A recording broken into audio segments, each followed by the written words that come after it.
welcome back to my channel. Pride and Prejudice. Read aloud with my cat.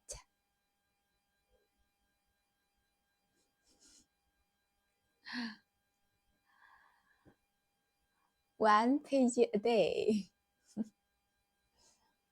Before reading, I want to share an interesting leaf with you. Ta-da! Look.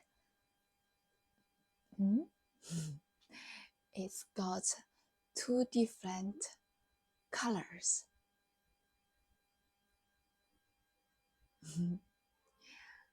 One side is dark, the other is light.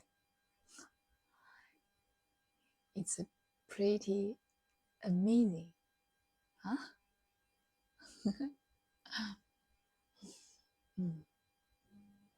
Nature is absolutely incredible.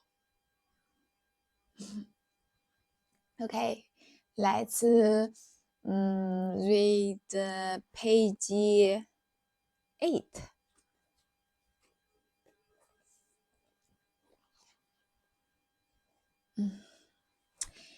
She couldn't imagine what experience he could have in town so soon. After his travel in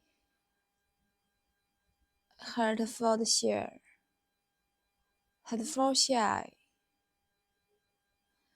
and she began to fear that he might be always flying about from one place to another, and never settled at Netherfield, as he ought to be. Lady Lucas quieted her fears a little by starting an idea of his being gone to London, only to get a large party for the ball, and a report soon followed that Mr. Bingley was to bring 12 ladies and 7 gentlemen with him to the assembly. The girls grieved over such a large number of ladies, but were comforted the day before the ball by hearing that, instead of 12, he had brought only 6 with him from London, his 5 sisters and a cousin. And when the party entered the assembly room, it consisted of only 5 altogether. Mr. Bingley, his 2 sisters, the husband of the oldest, and another young man. Mr. Bingley was good-looking and gentlemanlike. He had a pleasant countenance and easy, unaffected manners.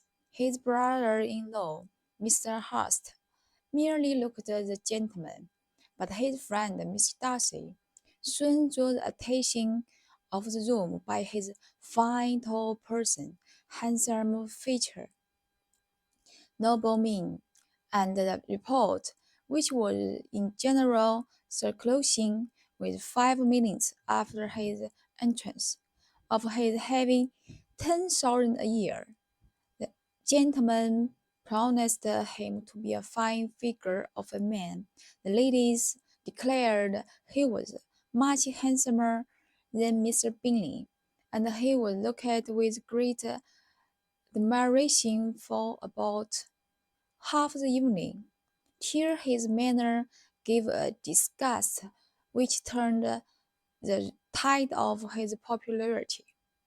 For he was discovered to be proud, to be above his company, and above being pleased, and not all his large estate in Derbyshire could then save him from having a most forbidden, disagreeable countenance, and being unworthy to be compared with his friend.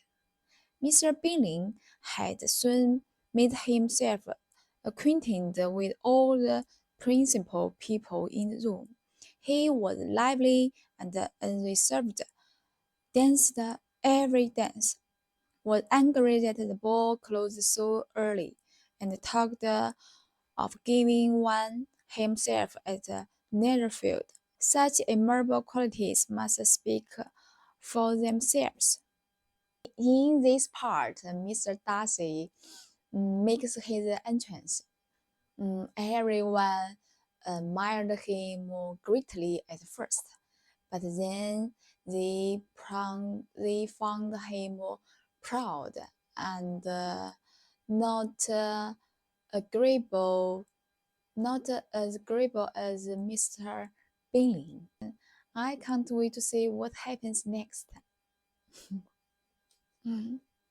So that's all for today. Bye, guys. See you tomorrow.